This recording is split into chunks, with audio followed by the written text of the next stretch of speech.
menggunakan kata cinta, sehingga kata cinta itu menjadi terdegradasi sedemikian rupa, kehilangan maknanya. Mengapa para filsuf berpikir, bahkan secara tradisi Alkitab, ya, melambangkan itu dengan lambang jantung.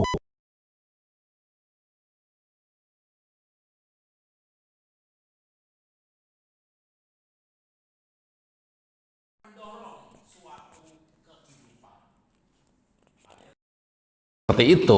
Karena apa? Kalian belum bermasalah dengan jantung kalian. Bang Yonas fungsi jantung tinggal 43%. Jadi saya tahu banget gitu ya. Jadi kalau pas lagi khotbah berapi-api begitu, lihat ini, 120 sudah. Saya dengan gaya yang tidak terlihat, saya akan seolah-olah berkata bijak itu ngerem. Maksudnya apa? Supaya jantungnya kembali normal. Iya, terjadi degradasi dengan kata cinta. Ya, ini tes saja dulu. Ya. Nah, oleh karena itu, kalau saya tanya, kalian cinta papa dan mama nggak? Cinta, ya kan? Ketika cinta papa dan mama, ketika papa atau mama khususnya bangunin kamu yang masih pengen mager, kalian langsung bilang apa? Terima kasih mama, udah dibangunin, mama baik banget gitu. Dia bilang apa? Apaan sih? Sabtu, ini Sabtu gitu kan? Terus kalau misalnya mama waktu baru ngomong gini, nak kalau baru ngomong, nak kalau belum, kalimatnya belum selesai loh itu, kita bilang apaan sih? Padahal kalaunya itu kalau nanti mau pergi itu ada uang tambahan di bawah taplak. Baru belum selesai, baru nak kalau iya ya kan seperti itu. Nah, kata cinta yang kita omongkan kepada orang tua juga sering. Bro, love you. I will support you, gitu kan? Enggak, keren banget gitu. Tapi begitu dia ada masalah status, saya doakan bro, kasih gitu. Tapi bukti seorang mengasihi, berapa sering kamu ngobrol sama dia? Ya, seberapa sering kamu ngobrol sama dia? Itu membuktikan cinta. Di rumah saya punya satu istri tentunya dengan 3 orang anak. Dari 3 orang anak itu, kepada siapa saya sering ngobrol? Nggak usah diomongin, abang atau adiknya pasti tahu, oh dia tuh anak kesayangan gitu. Karena sering tanpa sadar. Cinta itu diwujudkan. Maka ada istilah akta non verbal. Tindakan itu bukan kata-kata. Bukan not talking only. Bukan juga omdo, bukan juga yang lain.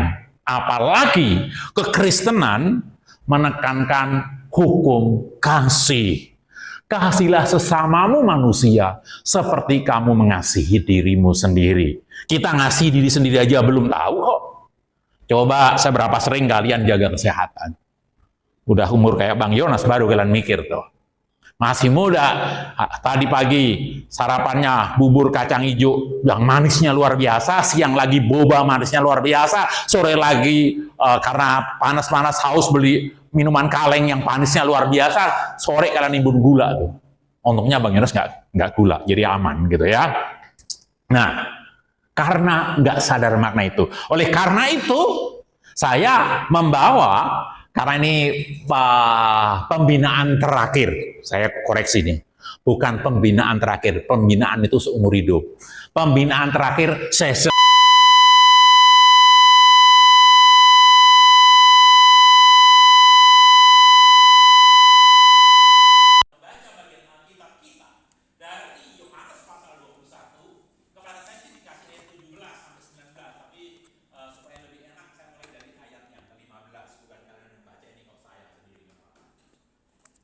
sesudah sarapan, Yesus berkata kepada Simon Petrus, ya, 21 ayat 15-19. Simon,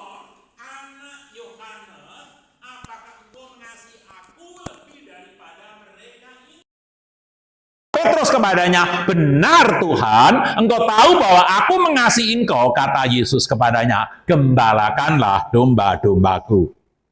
Kata Yesus pula untuk kedua kalinya, "Simon, anak Yohanes, apakah engkau mengasihi aku?"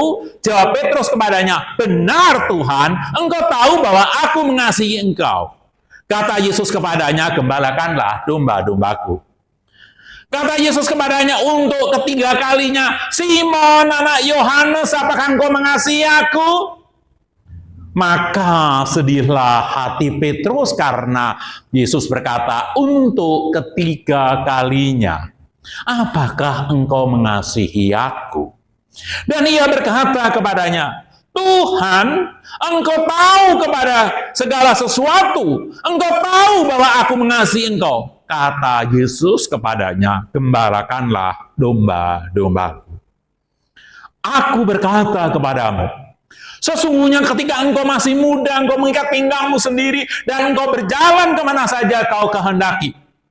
Tetapi jika engkau sudah menjadi tua, engkau akan mengulurkan tanganmu dan orang lain akan mengikat engkau dan akan membawa engkau ke tempat yang tidak kau kehendaki."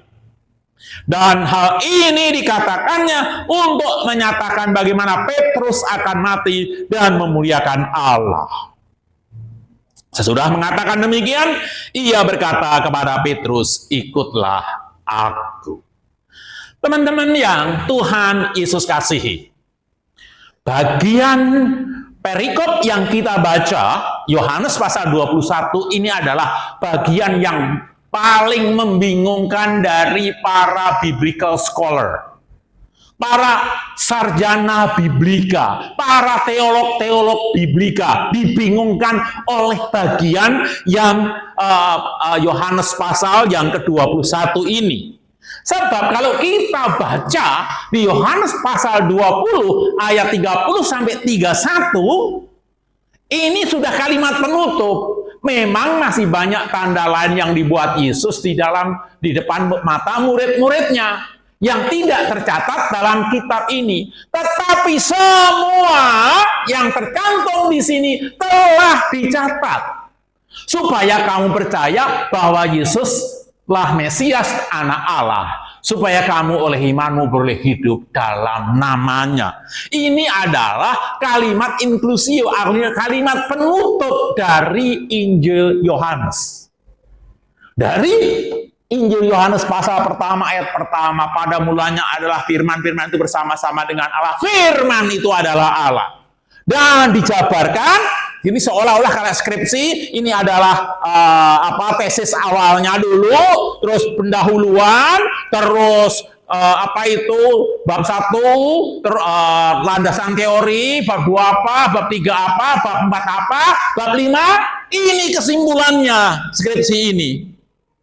Yohanes menggunakan pola itu. Tetapi kenapa setelah itu ada bagian lagi kitab bagian penggalan narasi. Kenapa? Dan terpaksa nanti di pasal 21 ayat 25 harus nutup lagi. Masih banyak hal yang lain. Jadi di sini seolah-olah Yohanes ketika sudah menutup, mungkin sudah selesai dicatat, ditutup, teringat satu hal, entah sehari, entah 2 hari, entah seminggu, teringat. Ada suatu peristiwa yang dia lupa cantumkan, dan itu sangat-sangat penting. Yaitu peristiwa Tuhan Yesus ngajak sarapan para murid di pantai Galilea. Jadi memang sarapan itu menjadi suatu hal yang sangat penting. Makanya tadi ayatnya dipotong di ayat 17, saya nggak setuju karena nggak ada kata sarapan di situ.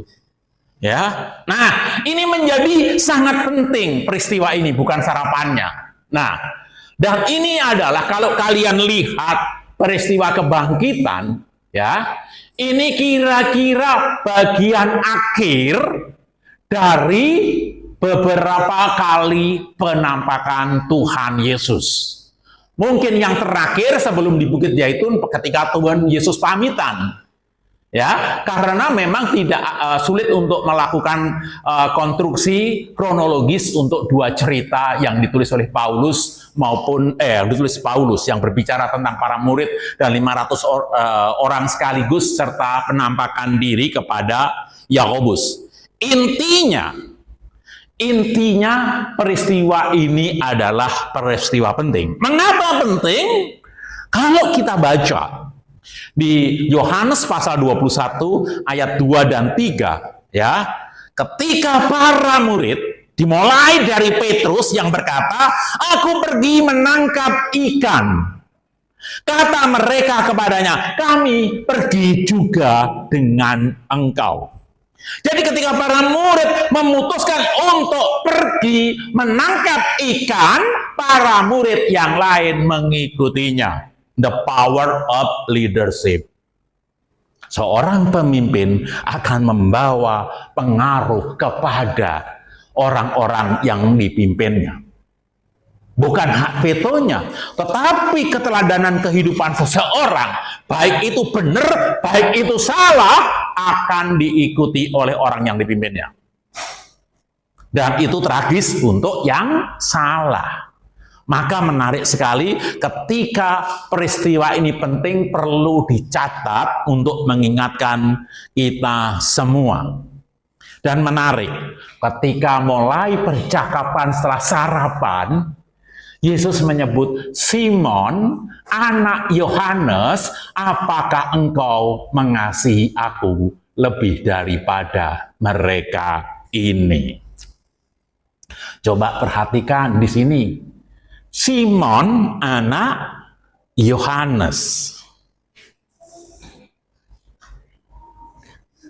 Mengapa panggilannya Simon, anak Yohanes? Bukankah ini mengingatkan ketika Tuhan Yesus ketemu pertama kali dengan Petrus? Yohanes 1 ayat 16. "Engkau Simon, anak Yohanes, dan engkau akan dinamakan Kefas."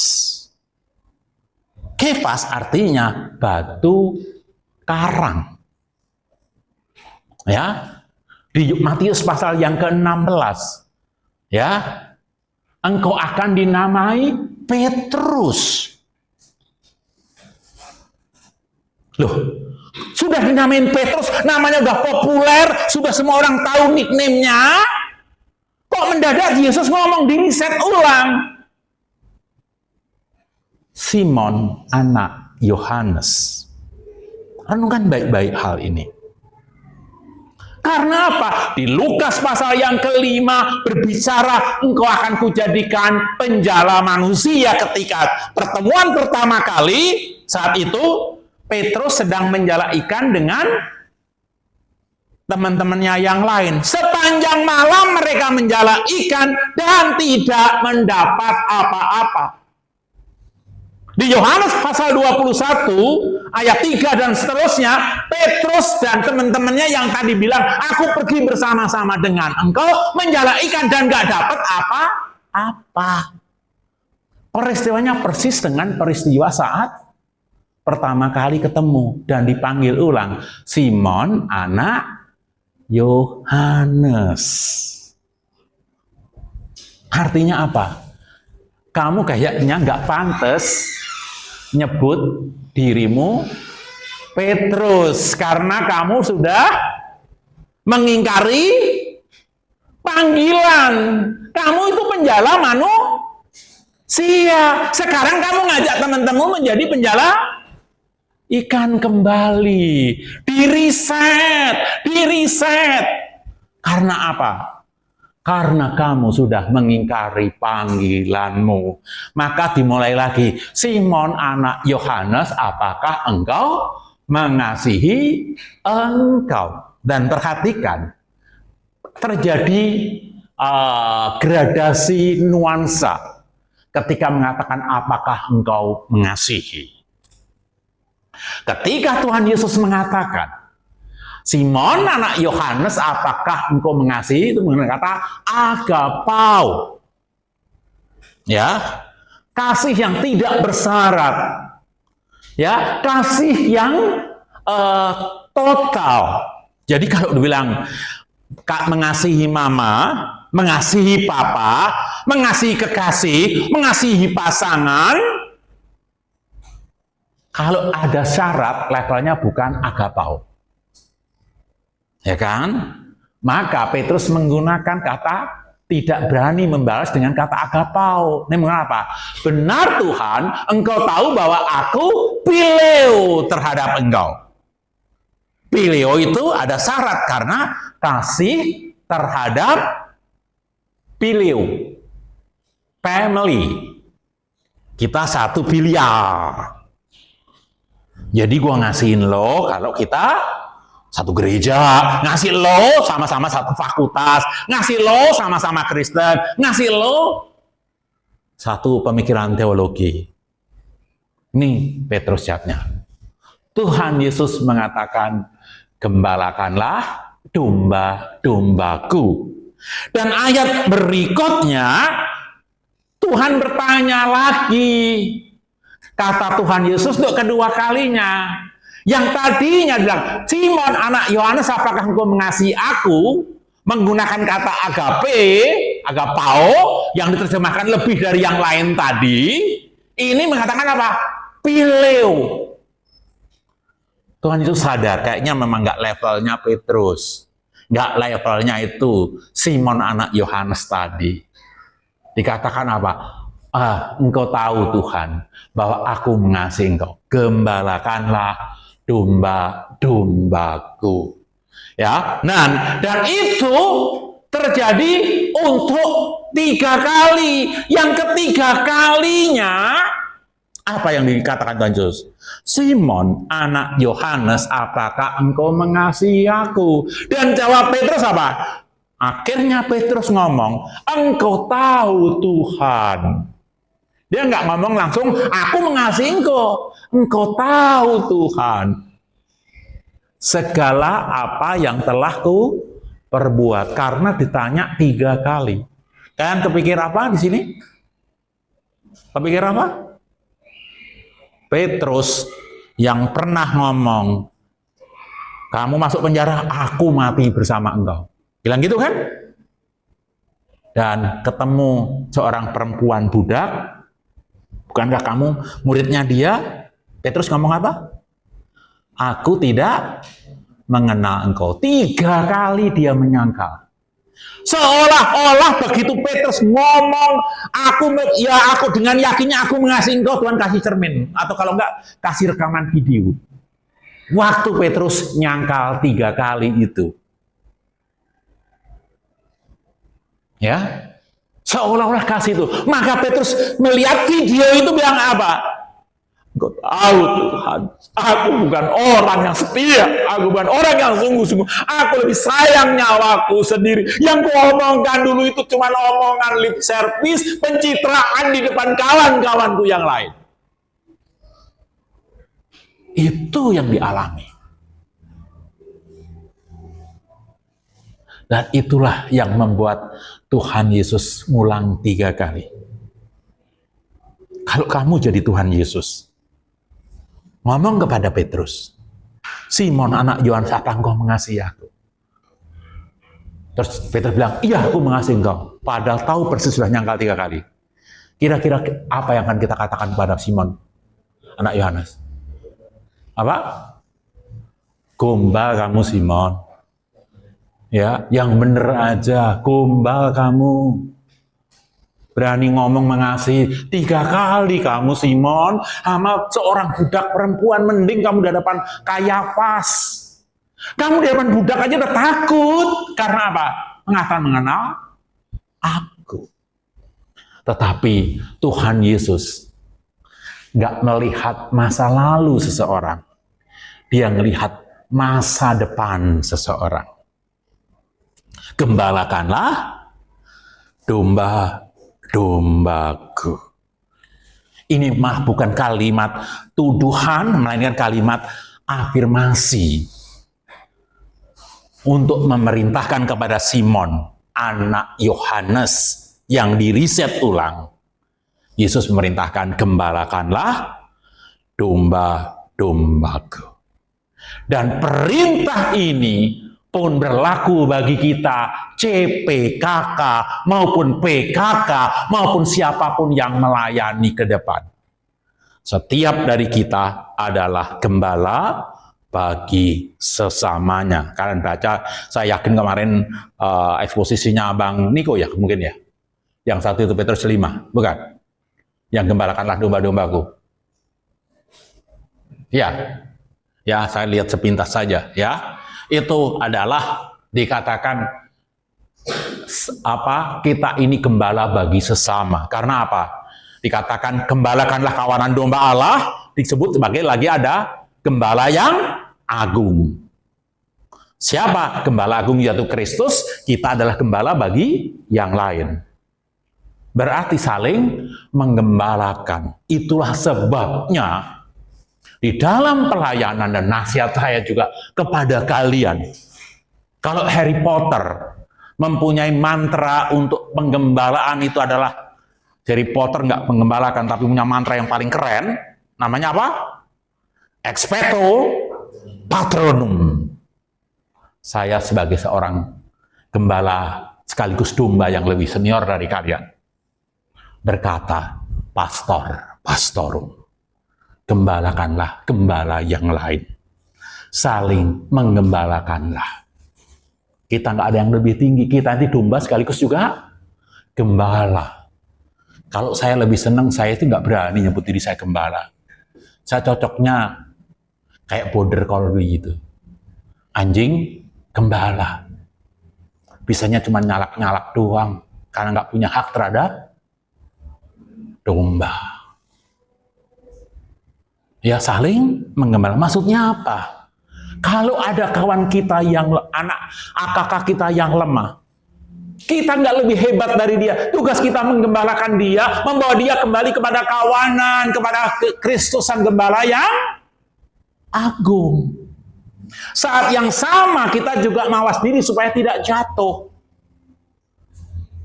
Jadi tugas saling menggembalakan itu ada di kawanan domba. Sebagai domba juga sekaligus gembala.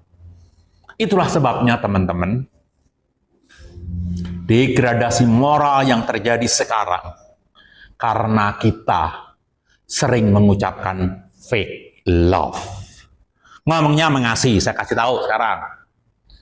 Ada nggak yang punya pengalaman temennya pacaran yang mendadak mualaf dan menikah karena karena pernikahan? Ada? Dengar-dengar? Ada. Di gereja saya banyak. Dan ketika saya khotbah di hadapan para pemuda, kebetulan anak bungsu saya pernah kena rokok. Dia kalau misalnya nganterin saya pelayanan, "Pak, duluan deh masuk, saya masih agak capek nih, aku tahu nih mau rokok." Dipikir papanya nggak tahu. Papanya itu tahu, bukan udah pasang kamera. By nature, orang tua itu diberi kepekaan apapun terhadap anaknya. Jadi jangan kamu pasar dapat orang tua tahu. Kalau dia nggak negor, itu bukan karena dia nggak tahu. Dan apa yang terjadi? Setelah dia batuk-batuk berapa kali, aku cuma berdoa aja sama Tuhan, Tuhan, jewer anak saya tapi jangan terlalu sakit. Batuk, kena bronkitis, ya langsung, iya bisa yang ngerokok. Papa sudah tahu. Papa sudah tahu. Kenapa Papa nggak tegur? Kalau ditegur, kamu akan nolak. Tapi kalau saya mengadu kepada yang punya kamu, biar dia jewer, kamu akan cerita ke aku kok pasti. Ya udah nggak lagi sekarang. Dan ketika itu saya langsung dalam khotbah, ketika Hizkia berdosa, ketika Hizkia merokok, saya nggak ngomongan berdosa, ketika Hizkia merokok itu baik atau tidak? Saya tanya, baik atau tidak? Coba yang jawab baik, angkat tangan. Keluar dari sini, itu enggak, gitu kan? Angkat tangan. Dia bilang, nggak ada. Kalian setuju ya? Setuju. Oke. Kalian sayang Hizkia nggak? Sayang. Omong kosong. Kalau sayang itu ada yang nggak baik, kalian ingatin. Cerita tokoh yang lain, yang mualaf. Kamu kenal dia? Iya. Waktu pacaran memang mendadak kenalan langsung menikah, enggak kan? Pasti cerita-cerita kan? Kenapa kalian diam? Karena apa? Kalau negor takut dijauhin, bukan? Seperti itu. Nah, kalau kita ada mengatakan mengasihi, ketika Starbucks diskon 50% aja, begitu kamu dapat, kamu langsung potret, kamu taruh story supaya teman-teman yang lain tahu kok, supaya merasakan nikmatnya diskon 50% kan? Nah, ini Injil nggak diberitakan. Injil itu kabar baik. Kalau mengasihi orang, ceritakanlah Injil. Kalian tahu Bang Yonas kenapa pakai aksesoris Kristen? Bukan karena pamer. Biasanya saya pakai kalung kayak si Richard tuh. Saya pakai cincin ini. Bukan karena kemarin baru martupol anak saya, bukan. Ya, ini cincin saya pakai udah cukup lama. Sengaja nonjol supaya membuka pembicaraan kalau di kereta. Ada tanya, Kristen? Betul. Masuk nanti bungkus Injil. Ini satu cara. Kalau enggak, syukur. Saya pernah ngomong di kereta, udah celananya segini, jenggot, ya kan? Ngomong biopori, pertemuan yang keempat di kereta, udah masuk Tritunggal. Sampai sekutu gerbong itu melihat, ini dua orang, satu Islam, satu Kristen, ngobrol, dan semangat saya cuek aja. Dan sengaja saya pulang kantor, saya tungguin di situ, supaya naiknya bareng. Karena saya mengasihi orang itu. Dan saya berhutang terhadap Injil. Mengasihi tanpa memberikan yang terbaik, omong kosong. Dulu saya punya habit, waktu masih muda. Kalau saya makan, itu istri saya nggak boleh lihat tagihan. Karena kalau apa, berikutnya langsung, biasalah ibu-ibu kan, selagi dia nggak ada gitu kan. Ya. Setelah ibu-ibu itu, kalau makan apa-apa yang dilihat apa? Harga sebelah kanan. Saya enggak.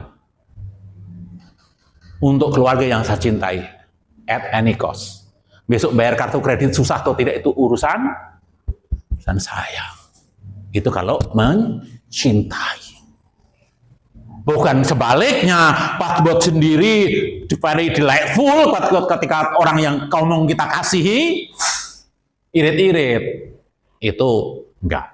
Jadi sekali lagi, kalau kamu mengasihi, maka kamu menggembalakan yang lain. Kalau temanmu jatuh ke dalam dosa, atau dekat-dekat kepada dosa, kalian harus berani resiko kehilangan pertemanan demi menyelamatkan dia. Saya punya kakak yang pernah menyelamatkan saya. Yaitu ketika anak saya pertama meninggal. Dek, adik nggak usah pikirin biaya rumah sakit, biar kakakmu. Padahal bukan kakak kandung, bukan, cuma kenal di gereja. Terus dia bilang, Dek, kamu nggak usah pikirin. Udah selesai, anak saya dimakamkan dan sebagainya, biar rumah sakit ini, ya kemarin kakak ngeluarin dolar sekian, nanti kalau adik punya uang, kembalikan dalam bentuk dolar aja. Sangat baik. Dan dia diisukan punya istri simpanan di gereja. Rumornya udah kemana-mana. Saya datengin ke rumahnya dengan resiko apa? Saya dianggap kurang ajar, anak lebih muda, mengasih nasihat. Cuman kelebihan saya di gereja saya sebagai sintua, dia bukan. Jadi berhak negor, gitu. Saya minta didoakan istri saya, berangkat, saya datang ke rumahnya, saya bilang sama istrinya, Mbak, aku pergi makan bakso sama Mas ya. Kenapa aku nggak diajak? Gampang, nanti saya bungkusin aja. Ngobrol. Resiko saya kehilangan, resiko saya dibilang kurang ajar, resiko saya kehilangan persahabatan dengan dia. Itu mengasihi. Dan syukur kepada Allah, rumor itu cuma rumor. Dan saya harus ngomong ketika khotbah minggu di gereja. Jangan biasakan rumor menyebar. Kalau kalian nggak tahu persis. Kalau itu rumor, Pak, make sure. Kalau itu salah, tegur. Paham maksud saya? Dengan ilustrasi yang cukup panjang, paham? Kalian adalah gembala bagi sesamanya. Ya, pastorum. Dan ini bukan main-main. Ya, saya sangat takut terhadap teks ini. Ya, Yekeskel pasal 33 ayat 8. Kalau aku berfirman kepada orang jahat, hai orang jahat, engkau pasti mati dan engkau tidak berkata apa-apa untuk memperingatkan orang jahat itu supaya bertobat dari hidupnya yang jahat, orang jahat itu akan mati dalam kesalahannya, tetapi aku akan menuntut pertanggungan jawab atas nyawanya daripadamu. Nggak main-main loh. Itulah sebabnya kita harus memberitakan ini. Cuman kepada orang tua, apalagi kalau kalian orang Batak, tahu tata caranya. Jangan main labrak dengan tata cara yang lemah lembut, kata Rasul Petrus. Dan ketika Petrus menerima perintah gembalakan itu sangat membekas di dalam hatinya. Maka saya bisa menyebutnya itu sebagai the genuine repentance-nya Petrus. Pertobatan yang Petrus yang sungguh-sungguh. Karena setelah itu Petrus melayani Tuhan dengan luar biasa bahkan sampai akhir hidupnya. Bahkan kata gembala ini sangat spesifik, nggak banyak disebut di dalam Perjanjian Baru kecuali oleh Petrus ini yang kemarin sudah dibahas. Gembalakanlah kawanan domba Allah yang ada padamu. Jangan dengan paksa, tetapi dengan sukarela, sesuai dengan kehendak Allah. Jangan karena mencari keuntungan, tetapi karena pengabdian diri. Dan Petrus menerapkan itu apa yang dikatakan. Sebagai rekan sekerja Allah, bukan aku memerintahkan kepadamu. Sebagai rekan sekerja Allah, sebagai rekan penatua, aku menasihatkan kepadamu. Teks awalnya begitu. Bukan dengan memerintah, tetapi dengan keteladanan. Bukan dengan paksa, tetapi dengan sukarela. Bukan ingin mencari keuntungan, tetapi pengabdian diri. Itulah seorang gembala. Dan Tuhan Yesus menutup percakapannya dengan Petrus di sarapan yang indah itu dengan mengatakan, ikutlah aku. Ikutlah aku seperti Kristus menggembalakan jemaatnya, maka kamu juga menggembalakan. Namun sebelum ke perintah ini, kata ikutlah aku, hal ini dikatakannya bagi menyatakan bagaimana Petrus akan mati dan memuliakan Allah. Tadi di ayat yang ke-18, ketika engkau muda, kamu berjalan, mengikatkan dirimu berjalan kemana saja engkau mau. Tetapi ketika kamu sudah tua, kamu akan mengulurkan tangan dan orang akan menuntun kamu, mengikat kamu ke tempat yang engkau tidak kehendaki. Artinya penangkapan Petrus, dia tidak bisa melawan apa-apa karena memang sudah tua. Dan itu dinyatakan Petrus akan mati memuliakan Allah. Makanya di dalam pelayanan ya sudah diingatkan sebelum kata ikutlah aku, ada tantangan dalam pelayanan. Mungkin Bang Yonas nggak sedramatis seperti yang dialami Petrus. Tapi di dalam penginjilan Bang Yonas pernah dikepung. Di satu rumah ketika penginjilan sore hari, udah mau maghrib begitu, saya dengan sahabat saya almarhum Erwin Damanik atau Erwin Manik, saya lupa.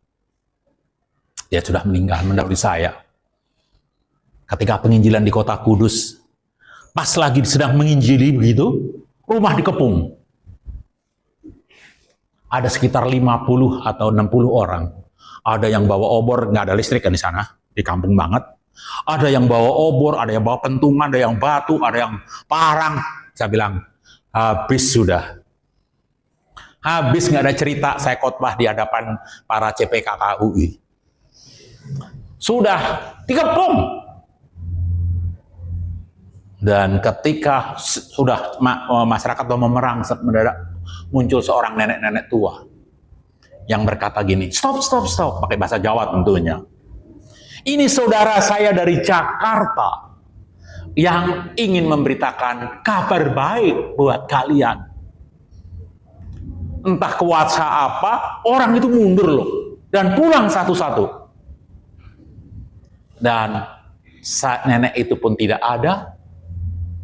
Dan saya tanya masyarakat di situ yang Kristen, nggak kenal nenek dengan ciri-ciri seperti itu. Kadang-kadang Allah hadir entah dengan secara natural maupun supranatural. Mengapa saya dikepung? Karena di situ ada isu waktu pembangunan jalan tol dan jembatan, dikatakan di situ ada nyari tumbal untuk pembangunan. Tumbal itu ciri-cirinya yang nyari tumbal itu 2 orang laki-laki masih muda. Ya, waktu itu masih muda, saya semester 5 di UI. Semester 5 saya itu nekat penginjilan sama teman itu. Teman saya lebih gila lagi tuh, si Erwin itu. Gini, ngajakin penginjilan masuk pesantren coba. Apa saya yang Kristen ini, logika saya MIPA kan jalan masuk gua mencari mati gitu ya. Nah, ciri-cirinya masih muda, membawa tas lempang ya, ke atas tote bag itu, dan mengasih permen kepada anak kecil yang akan dijadikan calon korban. Dan kebetulan saya waktu penginjilan juga begitu. Bawa permen, pakai tas untuk dikasih kepada anak-anak, cerita kepada anak-anak. Ntar kalau ada orang tuanya juga cerita pada orang tuanya waktu penginjilan. Nah itulah maka diisukan saya akan ditangkap. Dan saya kasih tahu, peristiwa persis ada orang melakukan itu, bahwa permen semua Tuhan rancang supaya saya dikepung. Ketika saya dikepung, supaya saya sadar bahwa Tuhan akan melindungi saya di dalam pemberitaan Injil. Dan ini dirancang oleh Tuhan supaya sampaikan di tempat ini, supaya barangkali ada 1 atau 2 di antara kalian ketika nanti menginjil, jangan takut, jangan gentar. Tuhan menyertai. Ingat pengutusan kepada Yosua ketika suruh nyebrangin tanah Kanaan, sungai Yordan, kuatkanlah dan teguhkanlah hatimu. Jangan takut dan gentar. Sama seperti aku menyertai hambaku Musa, aku akan menyertai engkau. Kan gitu kan? Pergilah, jadikanlah semua bangsa muridku, dan ketahuilah, aku akan menyertai kamu senantiasa pada akhir zaman. In every single commandment selalu ada janji penyertaan. Oleh karena itu, tangkap visinya Allah. Pasti Tuhan akan perlengkapi. Nggak mustahil aku berdiri di sini saat ini untuk menceritakan hal ini, untuk memperlengkapi barangkali nantinya ada 1 atau 2 orang yang akan menjadi pemberita. Mungkin kalian nggak akan sespektakuler pengalamannya Petrus, tetapi di kelompok kecil kalian juga akan mengalami tantangan-tantangan. Entah anaknya sulit banget ditemuin, entah ternyata lebih pintar dari kita karena lebih sering buka ChatGPT dan Claude gitu kan. Nah, mungkin tantangan kita banyak, tetapi kan nggak ada yang seperti Petrus sampai diancam gitu kan. Kalian juga nggak mungkin lah kelompok kecil kalian akan lemparin kalian dengan batu, nggak mungkin kan ya. Tetapi tantangan pasti ada, manifestasinya saja yang berbeda. Bagaimana Petrus bisa perintah seperti itu dan siap menanggung semua itu dengan menggembalakan yang lain? Kayaknya slide terakhir ini bandel. Oh ya, slide terakhir aja. Ya, kenapa? Karena dilandasi oleh pertanyaan Petrus, apakah engkau mengasihi aku? Jadi landasan pertama adalah kasih. Kasih itu menjadi pondasi dalam kita menggembalakan. Maka pertanyaan, mengasihi enggak? Kalau mengasihi, maka diutus jadi gembala. Bagaimana menjadi gembala? Ikuti teladan. Maka ketika Petrus ngomong menerima perintah, ikutlah aku, saya pasti sangat yakin Petrus dan teman-temannya sepakat dengan Paulus yang mengatakan, ikutilah teladanku seperti aku meneladani Kristus. Itulah sebabnya kalau kalian baca 2 Korintus pasal 4, baca baik-baik itu, ya, ayat 1 sampai 10. Ketika aku dihempas, aku tidak binasa. Ketika aku dianiaya, aku tidak ditinggal sendirian. Paulus ngomong apa? Aku senantiasa membawa kematian Kristus di dalam tubuh kami, supaya kehidupan Kristus nyata di dalam kehidupan kami. Kenapa Paulus tahan? Paulus itu adalah rasul yang paling menderita dari seluruh jemaat. Apa? Roma, Korintus, Galati, Efesus, Filipi, Kolose, Tesalonika. 7 jemaat. 5 diantaranya menolak. Hanya 2 yang menerima. Dan 2 yang menerima dia itu bukan jemaat yang pintar. Bukan jemaat yang potensial. Bukan jemaat yang kaya. Justru jemaat yang miskin. Yaitu Filipi dan Tesalonika. Jemaat yang lain pinter, kaya, apalagi Korintus. Kayaknya luar biasa. Pinternya luar biasa. Kayak anak UI zaman sekarang lah. Beda sama UI zaman saya. Ya, tetapi tidak sayang. Dan bahkan Paulus difitnah. Dikatakan nggak bisa khotbah. Maka Paulus ngomong, aku datang dengan kata-kata hikmat. Itu ada maksudnya. Karena dia dibandingkan dengan Apolos yang pinter khotbah. Dia dianggap rasul palsu, dianggap nggak bisa itu, maka Paulus ngomong semua. Bahkan dikatakan berkali-kali di penjara, 5 kali dianiaya orang Yahudi, masing-masing 40 kurang 1 pukulan, menderita sekali. Tetapi Paulus ngomong apa? Dia mengatakan tetap tahan dalam hal itu. Karena apa? Prinsipnya satu. 2 Korintus 4 pasal 1, kalian baca.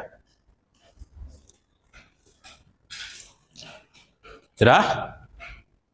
2 Korintus 4 ayat 1, kita baca bersama-sama. 1, 2, ya. Oleh karena kemurahan Allah,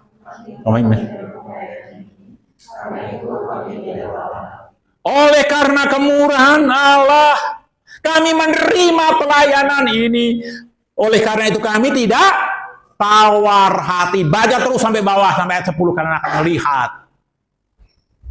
Mengapa Paulus tahan?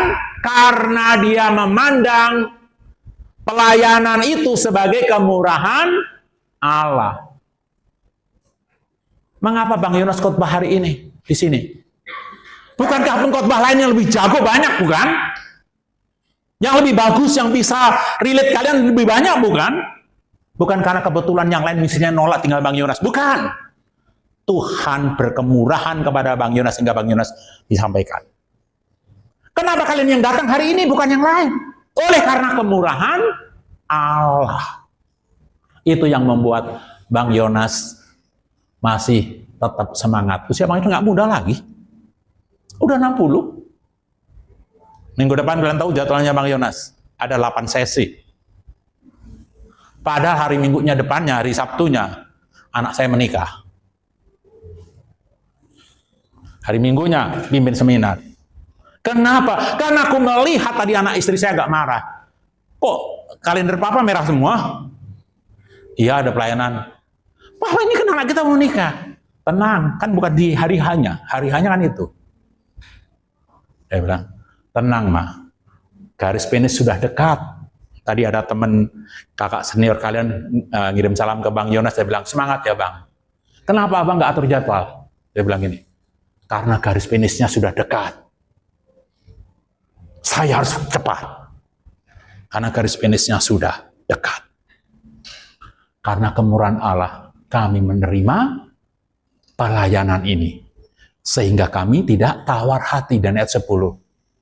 Kami senantiasa membawa kematian Kristus dalam tubuh kami. Kematian Kristus itu apa? Salib. Salib itu apa? Keadaan yang paling hina, bukan? Kalau Paulus mengalami yang hina itu dibawa setiap hari, ada yang lebih hina lagi nggak? Enggak. Ada yang bisa menghina dia nggak? Enggak. Karena dia udah membawa paling hina di dalam dirinya. Kalau dia menerima kehinaan, Kristus menerima lebih berat dari aku. Dalam pelayanan saya sering malam itu. Tapi saya tetap bisa mengucap syukur. Tetap tersenyum. Ya, kadang-kadang istri saya bilang, kok gitu sih Pak?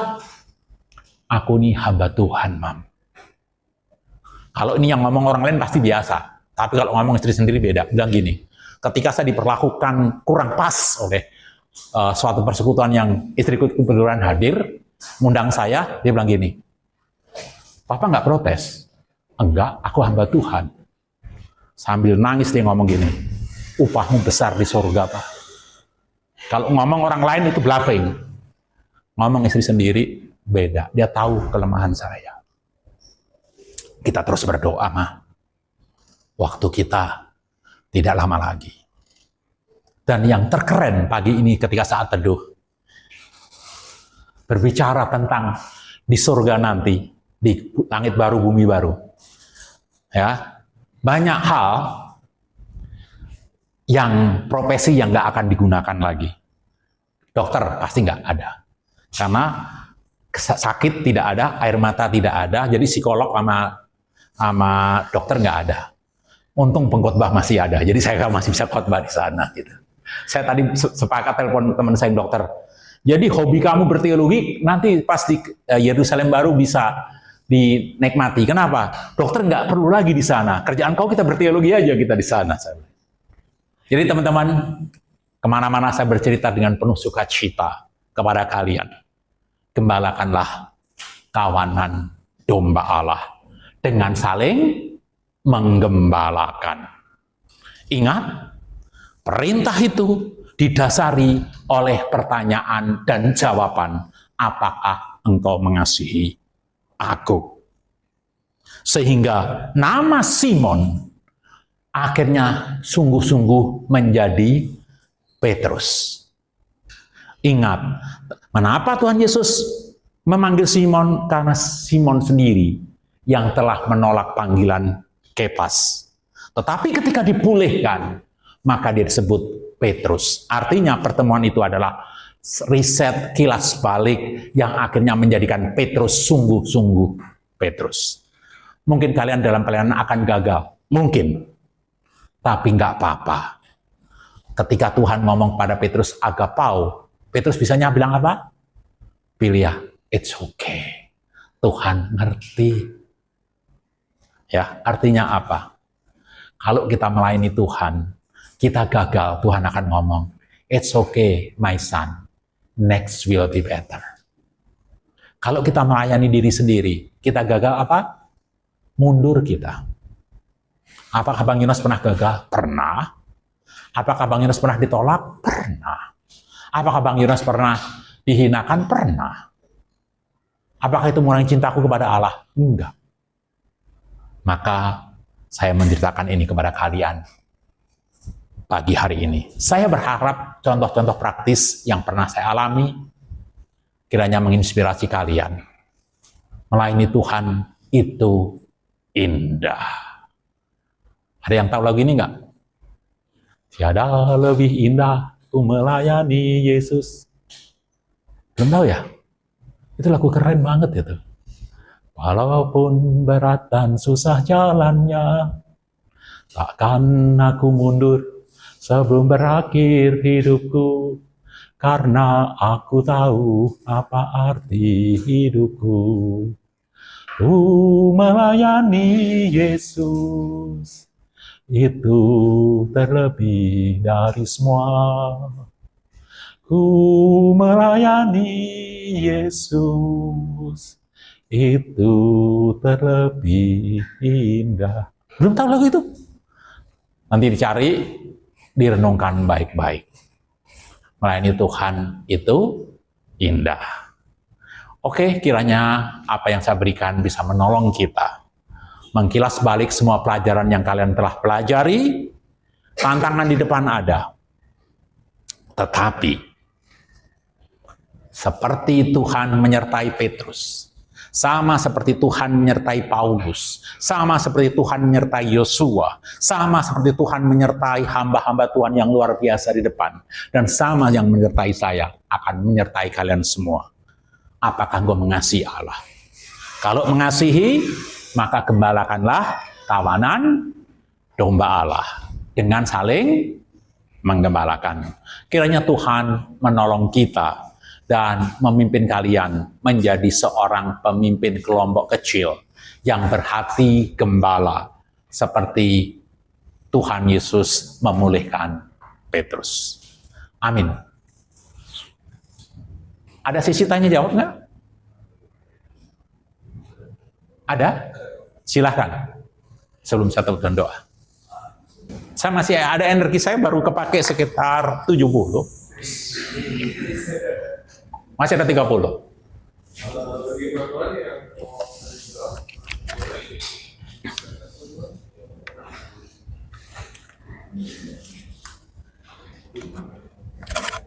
Sayang loh.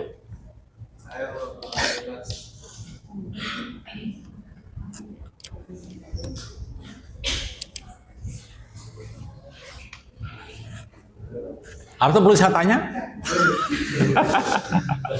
Hah?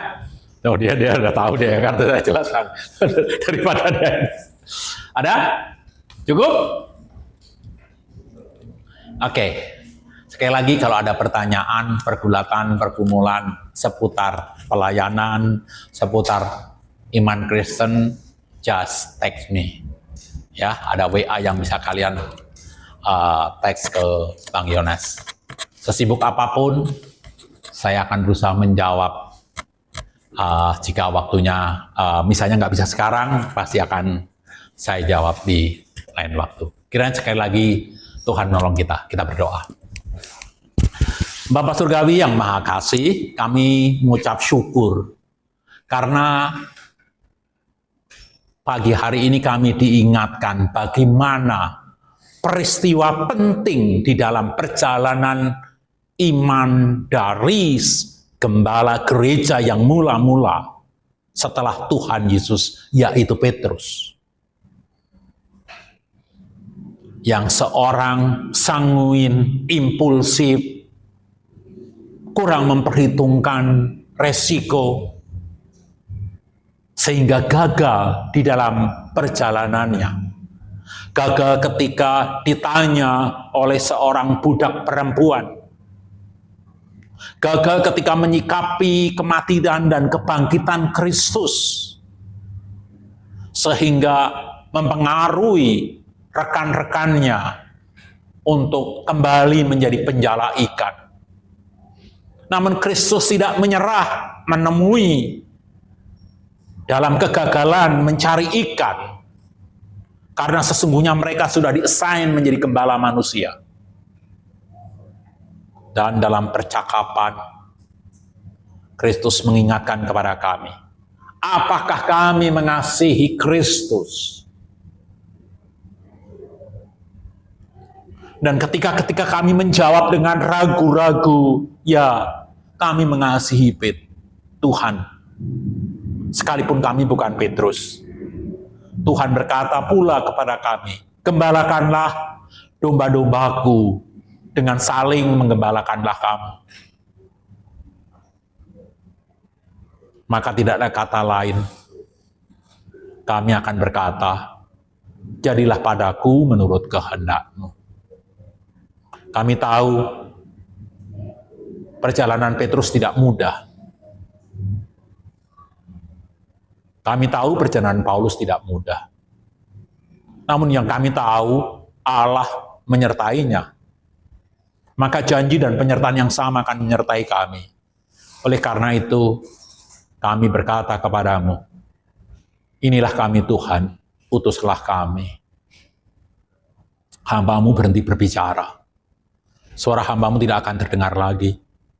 Namun Roh Kudus Tuhan yang ada pada setiap kami akan mengingatkan kebenaran firman Tuhan ini bagi kami. Ampuni kami ya Allah, jika dalam mendengarkan firman-Mu sikap yang tak berkenan di mata-Mu. Ampuni juga hamba-Mu, jika dalam menyampaikan kebenaran firman-Mu sikap hamba-Mu yang tidak berkenan di mata-Mu. Terlebih-lebih jika hamba-Mu ini mencuri kemuliaan-Mu. Sebab segala hormat dan kemuliaan hanya bagi Allah di tempat yang maha tinggi, gembala kami yang agung di dalam Kristus. Ampuni kami juga ya Tuhan, jika dalam ibadah kami ada hal yang tidak berkenan di mata Tuhan. Dan biarlah perjalanan ke depan kami menggantungkan sepenuhnya kepada Gembala Agung kami, yaitu Kristus yang telah mengutus kami. Di dalam namanya saja kami terus berdoa dan mengucap syukur. Amin.